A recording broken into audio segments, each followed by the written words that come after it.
नमस्कार।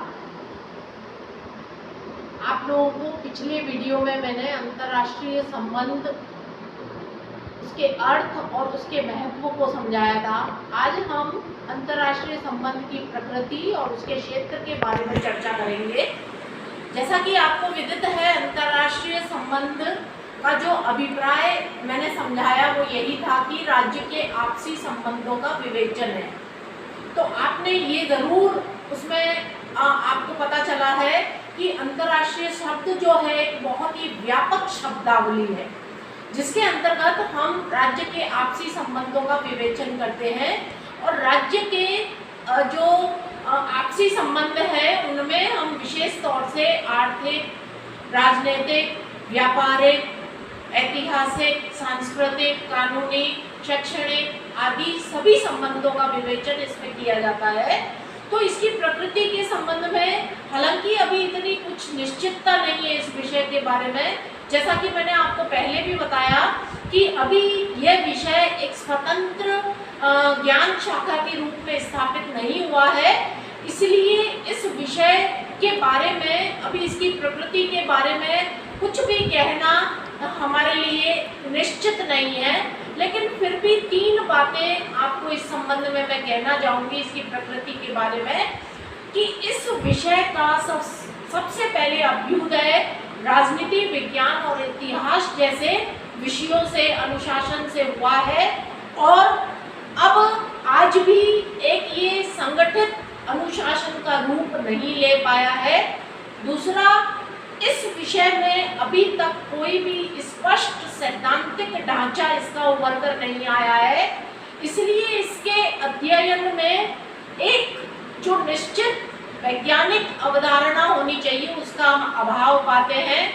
तीसरी बात जो इसके विषय की प्रकृति में कही जाती है वो ये है कि आज भी इस विषय की विषय सामग्री दूसरे विकसित जो अनुशासन है, अभी मैंने बताया आपको इतिहास और राजनीति विज्ञान, वहाँ से इस विषय का प्रभाव है।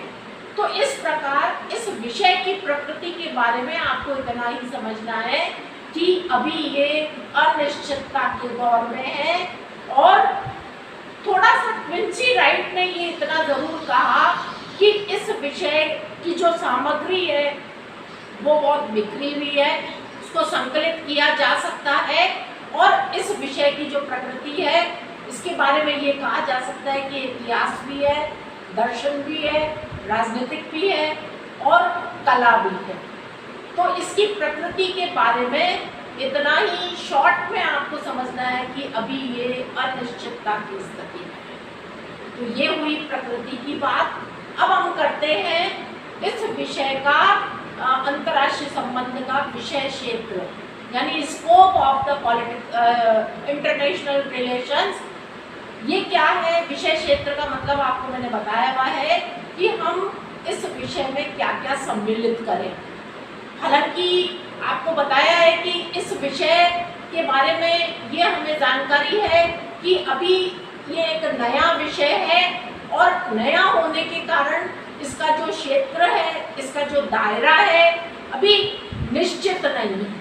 लेकिन फिर भी मोटे रूप से जो चीज़ें हम इसमें पढ़ते हैं उनको एक स्टेप बाय स्टेप हम लेते हैं।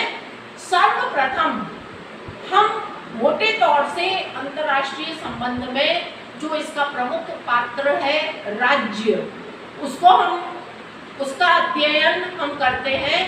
अंतर्राष्ट्रीय संबंध राज्य के बाहरी व्यवहार का अध्ययन हम इसके अंतर्गत करते हैं। जो राज्य बाहरी देशों के साथ जो विभिन्न राष्ट्र एक दूसरे राष्ट्रों के साथ व्यवहार करते हैं बाह्य दृष्टि से, उसको इसके अंतर्गत लिया जाता है। और आप ये भी जानते हैं कि राज्य के जो आपसी संबंध होते हैं वो बहुत ही जटिल होते हैं और वो कई तत्वों से प्रभावित होते हैं। जैसे भू राजनीतिक यानी भौगोलिक स्थिति क्या है, उसका ऐतिहासिक रूप क्या रहा, और इसके अलावा धार्मिक, वैचारिक और सांस्कृतिक तत्वों से ये सारे संबंध प्रभावित होते हैं। तो आप इसमें एग्जाम्पल के तौर पर ले सकते हैं कि हर देश की अपनी भौगोलिक स्थिति अलग होती है, उसका अलग महत्व होता है। तो जैसे भारत के जो पड़ोसी देश हैं वो हमने देखे कई सारे पड़ोसी देशों से घिरा हुआ है, तो उन सबके साथ भारत के संबंध सामरिक दृष्टि से बहुत महत्व रखते हैं। तो इस प्रकार अंतर्राष्ट्रीय संबंध में प्रमुख रूप से हम अंतर्राज्यीय संबंधों का अध्ययन करते हैं। तो पहली चीज। दूसरी चीज जो अंतर्राष्ट्रीय संबंध में बहुत महत्वपूर्ण स्थान रखती है वो है शक्ति का अध्ययन। जैसा कि थोड़ा सा इंट्रोडक्शन में मैंने समझाया था, हर राष्ट्र शक्ति को प्राप्त करने, उसको बढ़ाने और उसका प्रदर्शन करने का लक्ष्य रखता है। तो इसलिए अंतर्राष्ट्रीय संबंध में शक्ति एक महत्वपूर्ण केंद्रीय स्थान रखती है। और शक्ति जो है वो मोर्गेंथो ने उसको इस प्रकार से समझाया कि अंतर्राष्ट्रीय संबंध जो है वो शक्ति संघर्ष की राजनीति है।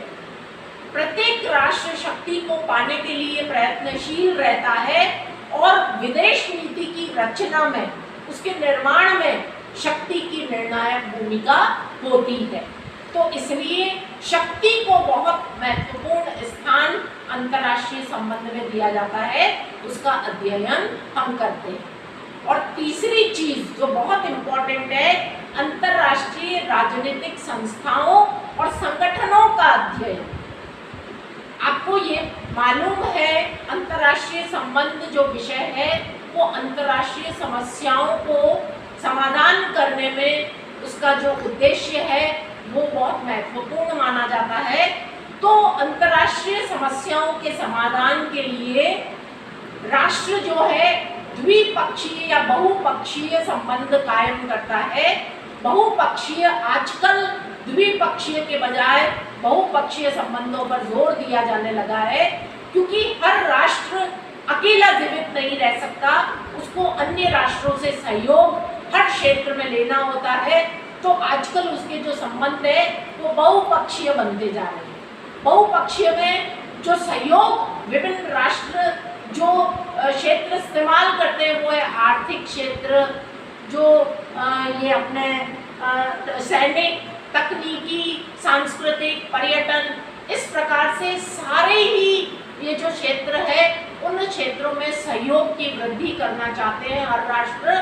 तो इसके लिए उनको विभिन्न संगठनों से जुड़ना पड़ता है और ये अंतर्राष्ट्रीय संगठन अंतर्राष्ट्रीय सहयोग स्थापित करने में एक महत्वपूर्ण मंच का कार्य करते हैं।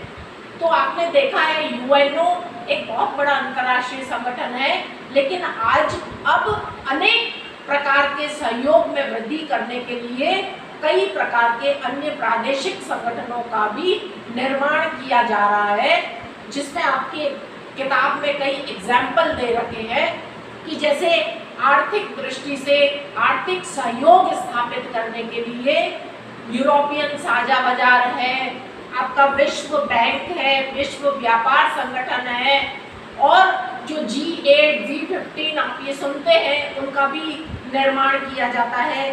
सैनिक संगठन के लिए आपने सुना है नाटो, सीटो, सेंटो, वार्सा पैक्ट। इसी प्रकार से राजनीतिक उद्देश्य से राष्ट्र संघ, संयुक्त राष्ट्र संघ और प्रादेशिक संगठन में अरब लीग है, अफ्रीकी एकता संगठन है, सार्क है, आसियान है, और इसी प्रकार से सांस्कृतिक और अन्य में यूनेस्को है और अंतर्राष्ट्रीय मजदूर संगठन है, और इसके अलावा जो व्यापार संगठन ये अपने विश्व स्वास्थ्य संगठन है।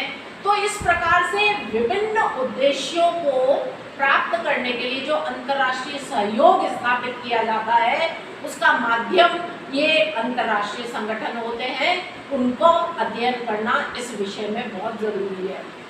चौथी चीज जो इसमें हम अध्ययन करते हैं वो ये है कि युद्ध और शांति की गतिविधियों के अध्ययन पर बल। आपको बताया कि दो प्रकार की स्थितियां हो सकती है, युद्ध या शांति। तो इस विषय में युद्ध के कारणों की खोज करके विश्व शांति को कैसे स्थापित किया जाए उसका प्रयास किया जाता है, उसकी जानकारी हमें मिलती है। इसके अलावा हम जानते हैं कि दो बर्तन होंगे तो खड़केंगे, युद्ध एक स्वाभाविक प्रक्रिया है। तो एक राष्ट्र आजकल एक गर्म युद्ध या डायरेक्ट युद्ध नहीं करके आज हम जो प्रवृत्ति देख रहे हैं, आर्थिक युद्ध की प्रवृत्ति देख रहे हैं, जिसमें एक जो विकसित राष्ट्र होता है वो दूसरे राष्ट्र को जो आर्थिक सहायता प्रदान करता है वो उसको आर्थिक प्रतिबंध लगाकर वो उसको आर्थिक सहायता देता है। तो इस प्रकार से शीत युद्ध का भी एक प्रकार हम देख चुके हैं, वो भी इस विषय के अंतर्गत पढ़ा जाता है। और युद्ध और शांति ये दो महत्वपूर्ण स्थितियाँ अंतर्राष्ट्रीय संबंध में महत्वपूर्ण है, उनका अध्ययन किया जाता है। पांचवी जो चीज़ है विदेश नीति निर्माण प्रक्रिया। आपको बताया कि हर राष्ट्र अपने राष्ट्रीय हितों की पूर्ति करता है, उनके लक्ष्य को हासिल करने के लिए विदेश नीति का निर्माण किया जाता है। और विदेश नीति के निर्माण की प्रक्रिया में अंतर्राष्ट्रीय संबंध जो वो एक बहुत महत्वपूर्ण माध्यम माना जाता है। तो उसकी समस्त जानकारी हम इसके अंतर्गत पढ़ते हैं। इसके अलावा अंतर्राष्ट्रीय कानून के अध्ययन पर आपने देखा कि एक राष्ट्र दूसरे राष्ट्र के साथ संबंध बनाता है तो उसको संचालित करने के लिए एक व्यवस्था जरूरी होती है जो कि उसको कंट्रोल में रख सके। तो अंतर्राष्ट्रीय कानून जिस प्रकार से एक मनुष्य समाज में विभिन्न नियमों रीति रिवाजों को मानता है, उसी प्रकार अंतर्राष्ट्रीय जगत में भी कुछ नियम कायदे होते हैं जिनके आधार पर विभिन्न प्रकार के व्यवहार को किया जाता है। तो उनको निभाने, उनको आपसी संबंधों को संचालित करने के लिए ये अंतर्राष्ट्रीय कानून का अध्ययन भी बहुत ज़रूरी है। इसके अलावा विदेशी व्यापार एवं अंतर्राष्ट्रीय आर्थिक संगठनों का अध्ययन भी किया जाता है। आपको अभी बताया कि अब जो समय है वो आर्थिक दृष्टि से हर एक को आत्मनिर्भर होना हर राष्ट्र चाहता है। तो ऐसे में विदेशी व्यापार जो है वो एक बहुत महत्वपूर्ण प्रक्रिया मानी जाती है, जिसके माध्यम से न सिर्फ आर्थिक दृष्टि से वो कोई भी देश मजबूत बनता है बल्कि राजनीतिक दृष्टि से भी जो है वो मजबूत बनता है। तो विदेशी व्यापार जो है वो विभिन्न देश आपस में अंतर्राष्ट्रीय व्यापार नियमों के अंतर्गत पूरी तरह से करते हैं और उसकी भी एक पूरी प्रक्रिया होती है जिसको जो है सभी राष्ट्रों को मानना पड़ता है। तो इसका अध्ययन भी किया जाता है।